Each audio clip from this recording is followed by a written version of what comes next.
Hey guys, you're listening to the Energy of the Untamed Heart podcast, where we talk about uncaging your divinely gifted wild heart to be as free and expansive as you were born to be. My goal is to use our stories, guest interviews, and your questions to tease out what has been keeping your wild heart under wraps.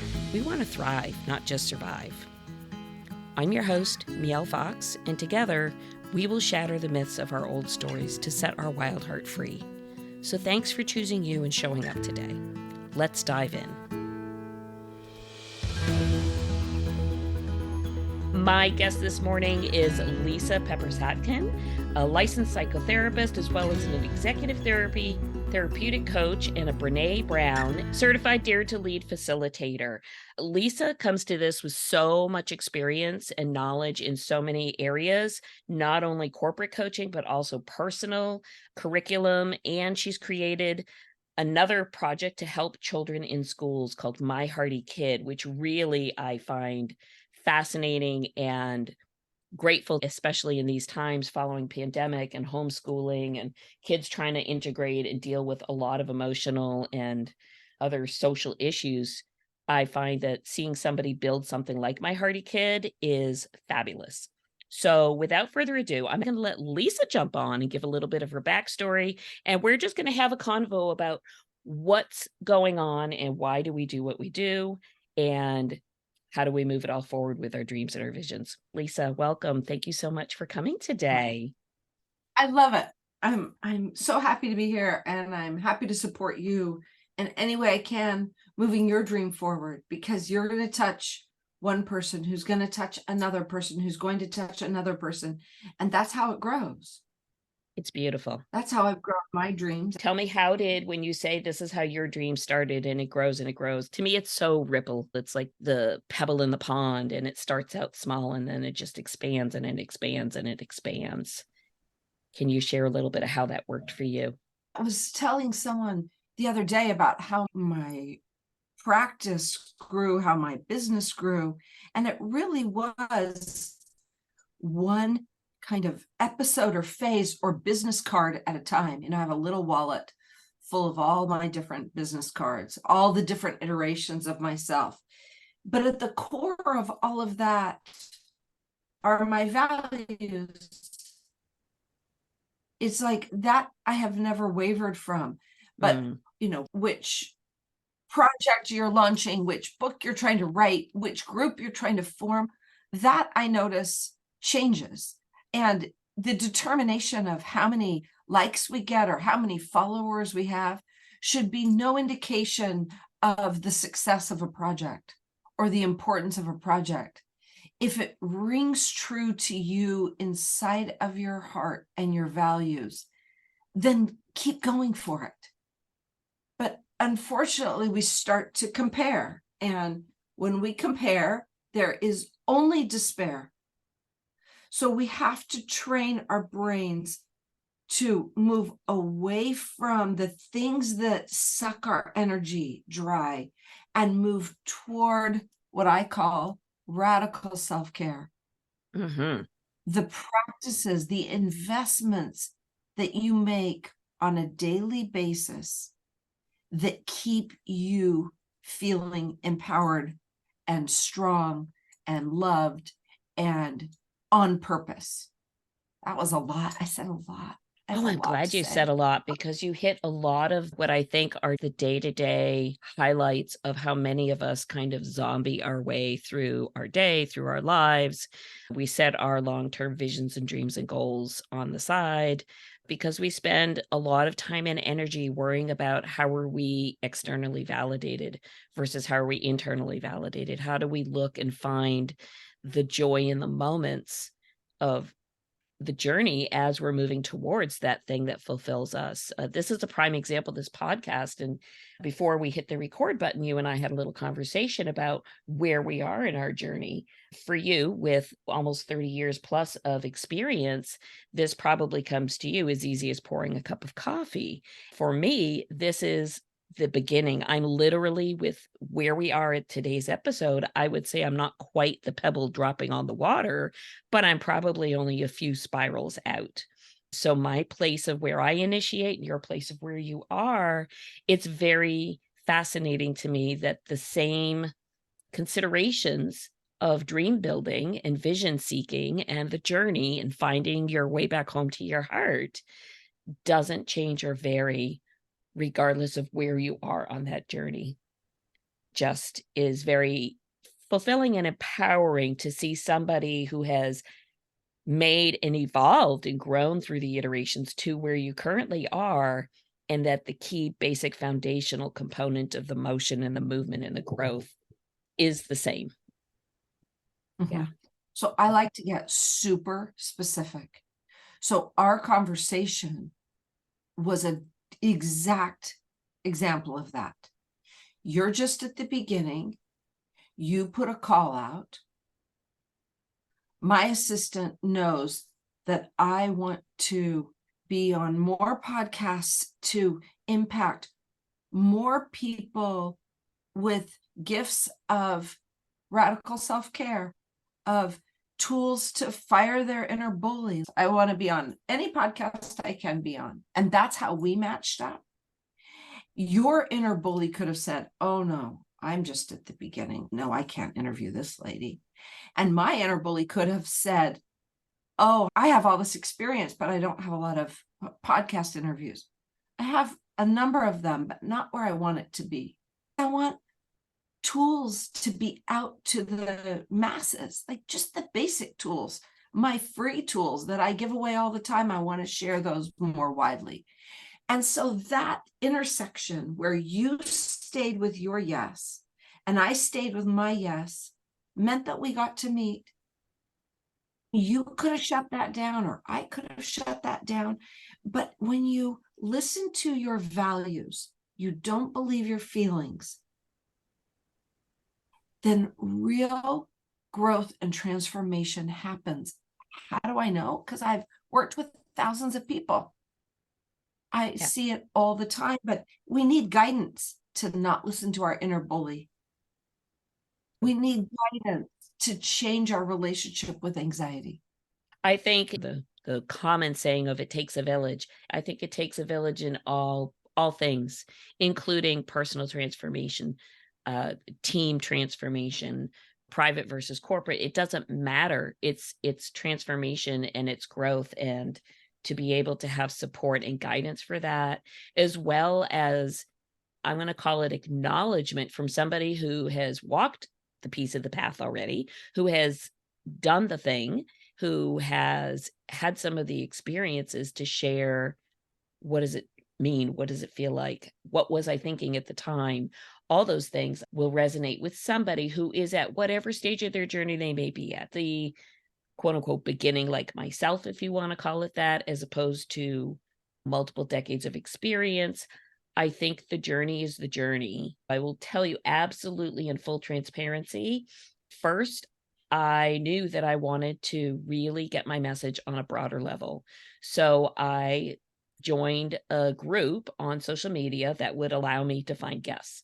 When I joined, I didn't look at the number of people in the group. I just hit the join button and said, oh, okay, no problem. Then I went back and looked, and the little ego piece of me that said, maybe you're playing in the wrong pond, my friend. Maybe this is above where you're at. Maybe you should not be doing this, spoke very briefly. And I did actually wait a day or two before I said, you know what? I'm just going to post in there anyway. And the people who are meant to come to me will show up, and the people who are not won't. And there's nothing to lose. I mean, so what? If I get crickets, and if I don't get crickets, well, isn't that fabulous? So that was my first leap out of the box.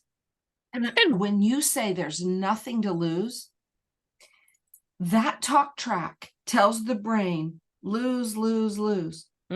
Even though you said nothing to lose, but the negative slant of nothing to lose, I like to help to train your brain to say, I have everything to learn. I have everything to gain by taking this leap.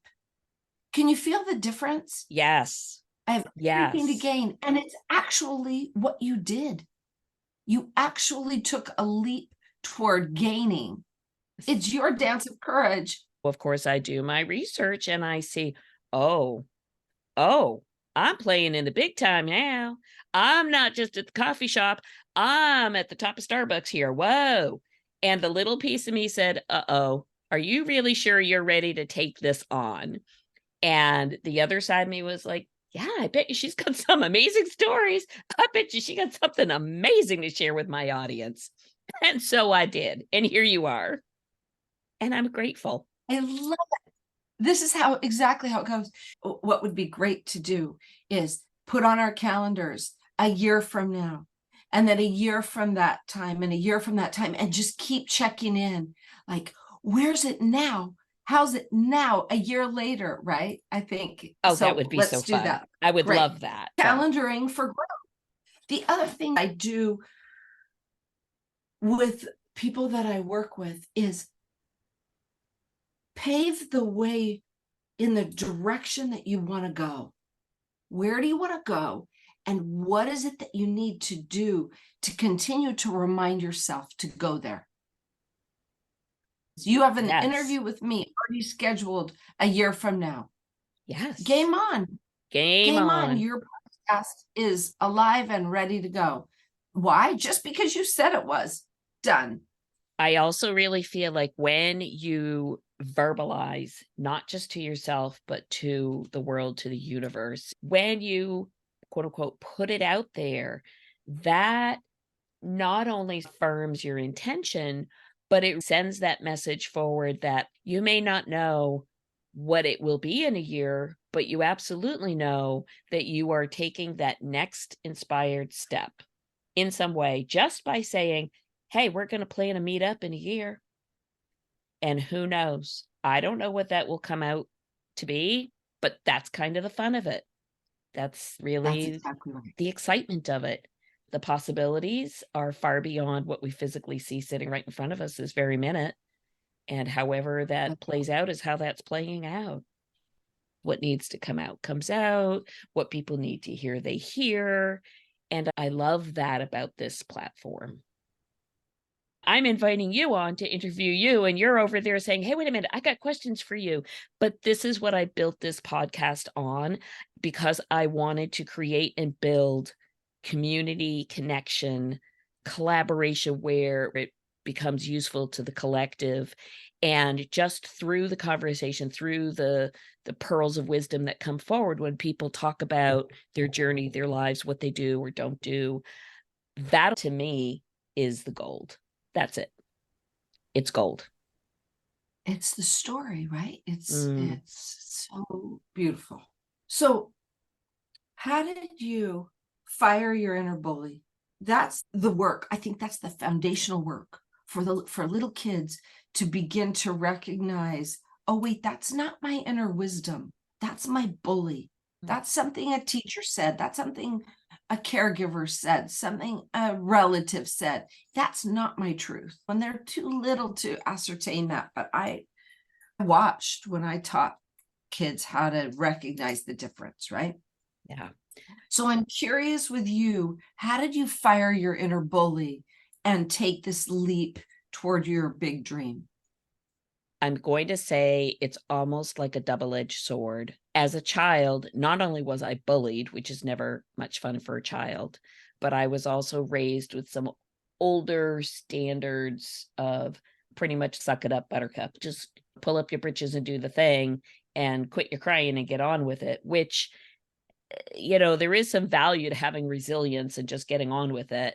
But there's also that side that I think sometimes causes us to start to protect and, I'll call it cage for lack of a better word, defend your heart, the tenderness of your heart, the who you really are, because who wants to be hurt? Nobody. And so as a child, you start to build these walls and these defenses. We're talking for the masses, you're talking for your listeners, you're talking for your people.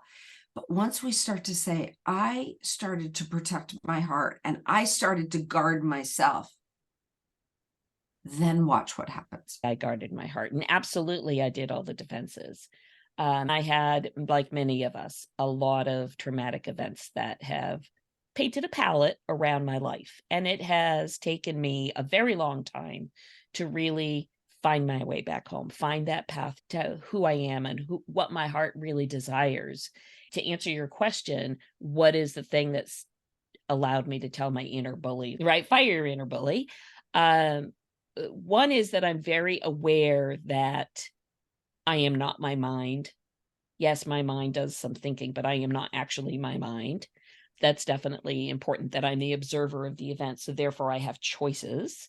And I will Beautiful. say that I also have now discovered, how do I take my natural tendency for resilience and grittiness, which was previously for me just a means by which to survive. And I've now been able to take that and use that as fail forward. It's a learning curve for me. Even if it doesn't pan out the way that I think it's supposed to, there's a lesson, there's a learning. So when I look at my decisions in that framework of, I have everything to gain no matter what, there's going to be something here. I have everything to gain. It takes the edge off of all the little things we tell ourselves, like, oh, well, I sound okay on audio. Oh, well, this very experienced, well-known influencer really want to talk to little old me, that kind of thing. When I think about that, I'm like, okay, so listen, Lisa probably pours her coffee like the same way I pour my coffee in the morning. She probably has bad hair days like I have bad hair days. So really, what's the difference? We can get on and have a conversation. Really? What exactly? What is the difference? The difference is you asked. Yeah. You asked for me to show up to match your dream. That's it. You fired your inner bully and said, I'm not taking advice from you. I'm taking advice. What did you say? I wrote down what you said because it was so lovely. I am not my mind. I am the observer. Yeah. So the observer is kick-ass, wicked smart. So you said, okay, what would my observer do? I call that listening to your values, not listening to your inner bully, which is your mind. And what if it all works out? What if everybody you ask to be a guest on your podcast? I mean, it's like the little kid going in the candy store and being told, you got 5 minutes, do whatever you want.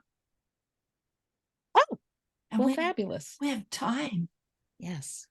I run a women's group weekly, every Wednesday at noon, and I love it. People say to me, why do you do that? And why is it inexpensive? And why? Because it's more important for me to be in conversation with people who want to be in conversation than it is to try and pump up some ego. That my goal is, not only do I want true authenticity, I demand that of myself to show up as I am, who I am, as opposed to who I used to show up as because of, and you can go ahead and write that whole list. I also have created the intention for myself that I will draw guests in for this platform to share this, to me, global message that needs to be heard. My intention is those individuals who are genuine and authentic and want to share value for the purpose of sharing the value, not pay me to come on your podcast. Those are the people I want. Those are the people who are in the same vibration with me. Beautiful. So one tweak. The only thing I have one word to change when you said, I will draw guests in to share my global message. Beautiful. Now let's edit it to, I am drawing in the guests. And it's already, you already are. So yes. There's no I will, because you already are in the verb of transformation. Mm-hmm. Yeah. I don't know with other episodes or where you're going, and it would be lovely for you to have a solo episode and tell your story, because I could tell your story matters and your story will impact a lot of people. Just keep telling your stories, different layers of, oh, and then I did this, and then I did that. People want to relate. I'm running a leadership cohort teaching the Brene Brown body of work.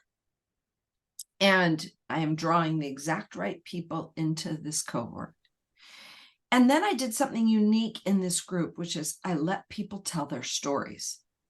Usually I sort of stay away from that because we have such limited time together. My invitation really is for people to go in and work on their own story rather than get to know each other, because we know what that's like. We get to know each other in a cohort. The cohort ends, everybody ends loving each other, but rarely do people keep that connection going. That I haven't figured out why that happens yet. But anyway, so one young man in my cohort has quite a story. He had a murder conviction, and all the work he did in prison overturned it. And he's out. And I started with his story because I wanted people to hear his story. And then everybody else has since sort of belittled their own story. Like, oh, I can't tell my story. I don't really have a story. Like, he has a story. I've been thinking a lot lately about the small s story. He certainly has a capital S story. We just can't deny it. That is a big story. But our story, our small s story, or even if it's your capital S story, matters. It all matters. It all matters because we're right here, right now. It's interesting when you say the big S, the little s. Again, there's that comparitis that we automatically want to default to. The small story example is exactly what we've been talking about. Did I follow through with the post? Did I follow through with the interview request? Did I follow through? All those things. And I think it's the same with our stories. Sometimes I even say this sometimes to myself, well, there's somebody that has it worse than I do. There's somebody who's had it more intensely or longer or differently or whatever. And so truly my story is so minimal compared to their story. And then again, I catch myself having that conversation and say, wait a second. There's somebody out there who will gather something from your story. It isn't that my story is better than yours. It just is. Not work. Yes. It just is. And there is value in everything. And those who need to hear it will hear it. And those who aren't ready or won't. And so be it. That's right. Yeah. There's a reason cultures bring their history through in storytelling. That's not random. There's a reason for that. Yes. And because it's not just passing dates and facts, you could go to history class for that. It's bringing through the essence of who we are culturally and generationally in our stories, the good and the bad. Yes. I mean, I firmly believe we are here to express the duality of what does it mean to be a human on this earth in this lifetime. We're not here just for the fun ride. Some of it's a grind, but there's beauty in the grind. Who are your listeners? Who's the tribe you're drawing to you? Oh, golly. I suppose there are probably a lot of folks like myself. Maybe not my age, but I think there are people. I think there are people who know at some very deep, deep level that they're more than what they're presenting, that they've dimmed their light, that they've hidden themselves, that they've undervalued their value, all the things to either get by or people please or be accepted or not be rejected or whatever the tales and stories that we tell ourselves that we've been told, perhaps as kids or coworkers or students at school. I think the listeners who will gather information, who come to the podcast, because if you think of the name, Energy of the Untamed Heart, what is that? It's basically, we are all gifted with an extremely generous, open, expansive, expressive heart space. We all have this, but yet we hide it. We cage it.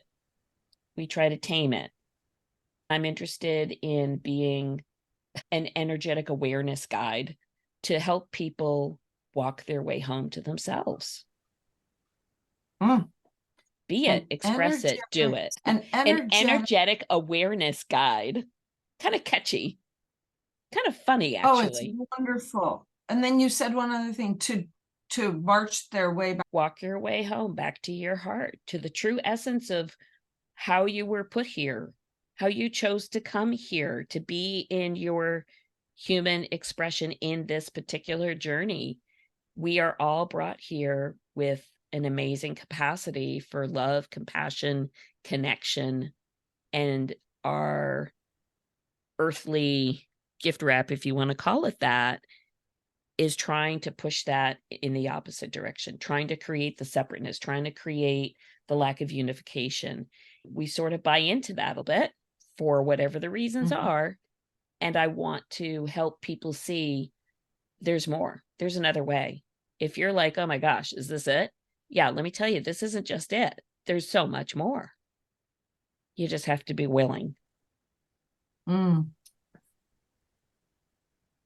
I can't wait to provide you with a number of free things. So I have my Fire Your Inner Bully, just a PDF, right? Work on ourselves. I agree. I love these radical self-care practices. Like, what are the habits that you're willing to commit to keep you playing big in your own life? I love this whole thing, the energy of the untamed heart. I So think your good. phrase is Such a good so one. appropriate. What are you willing to commit to?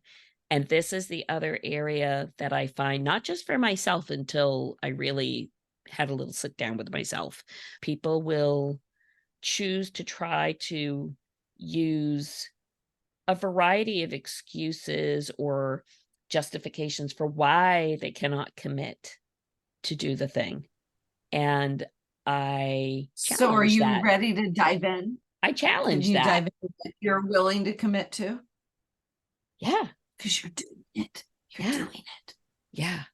You're willing to Absolutely. say yes to anybody who responds to your podcast request, or you're willing to ask 5 people who you imagine would never say yes. Yes. Ask them.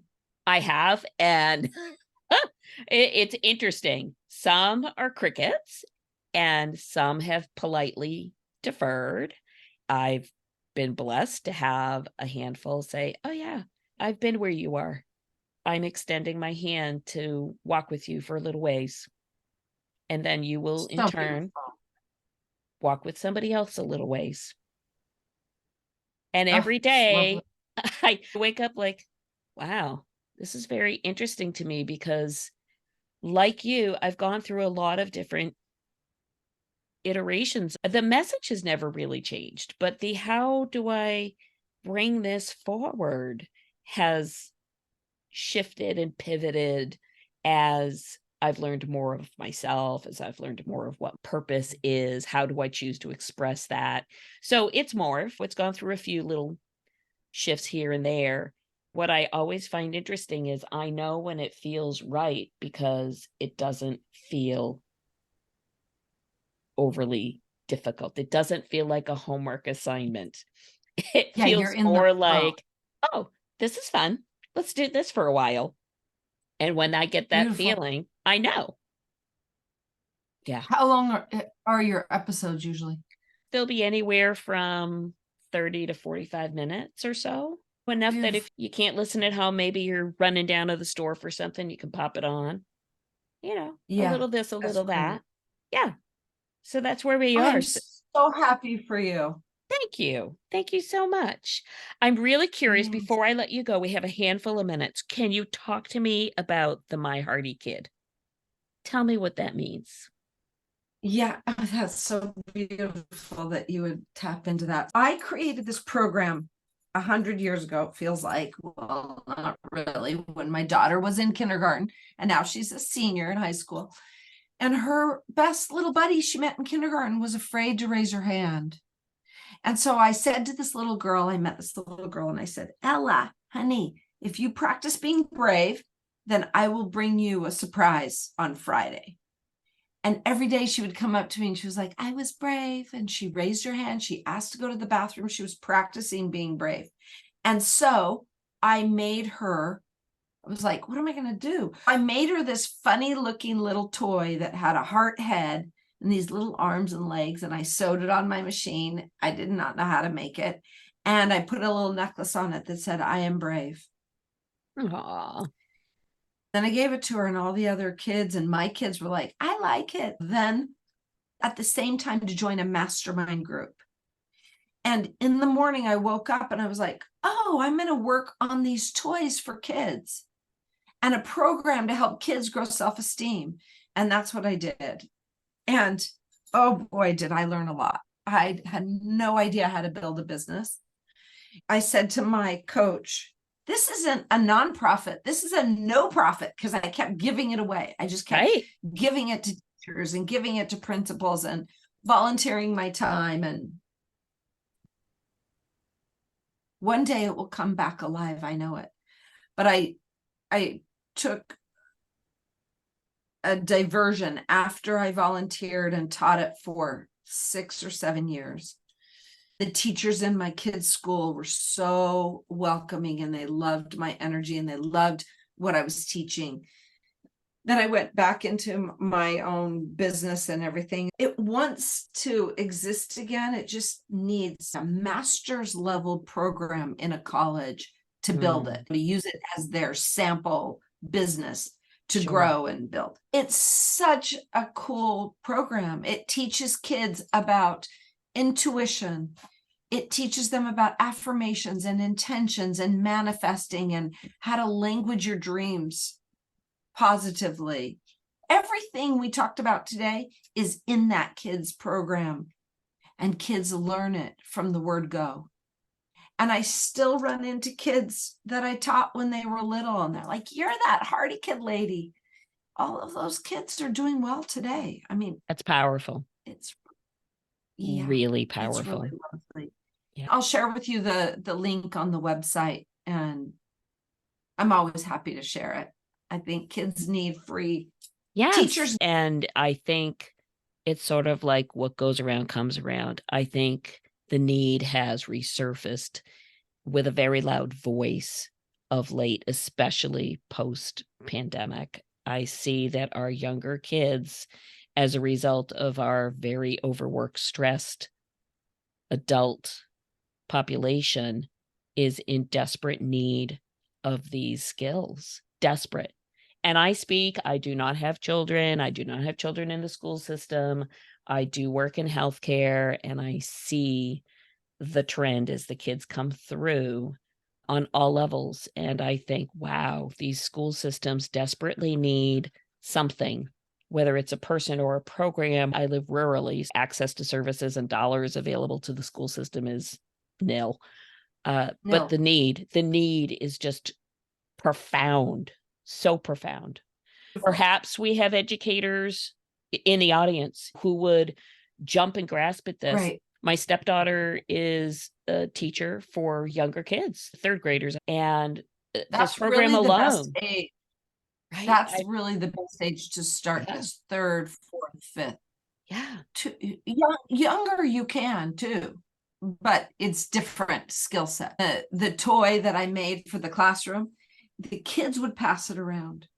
And then I did all these love maps so kids could begin to learn how to express their inner wisdom.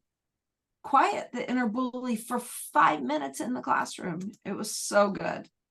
So maybe there needs to be a whole nother level, not just My Hardy Kid. Maybe it just needs to be a whole nother program like My Hardy Self or My Hardy for grown-ups or something, because the ideas, the concepts, the principles, all of it, it's for everybody. Are ageless.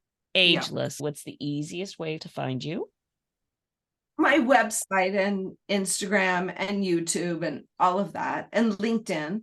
And I am very accessible. That can be help@lisapeppersatkin.com. For people who want to level up, I have a women's group Wednesdays at noon, and that's a wonderful membership community. And I'm happy to talk to people and see if it's appropriate. Another powerful episode with so much wisdom. Lisa is a vault of wisdom. She can be found across all social media platforms at Lisa Pepper-Satkin. leadfacilitator.com. She offers a myriad of support services ranging from a membership community, leadership coaching, and other tools to support you in firing your inner bully. If you enjoyed the episode, please tag a friend and invite them to listen regularly to the podcast. I would love for you to leave a review, and of course, don't forget to subscribe so that way you don't miss an episode as we continue to explore the energy of the untamed heart. So much love to you all.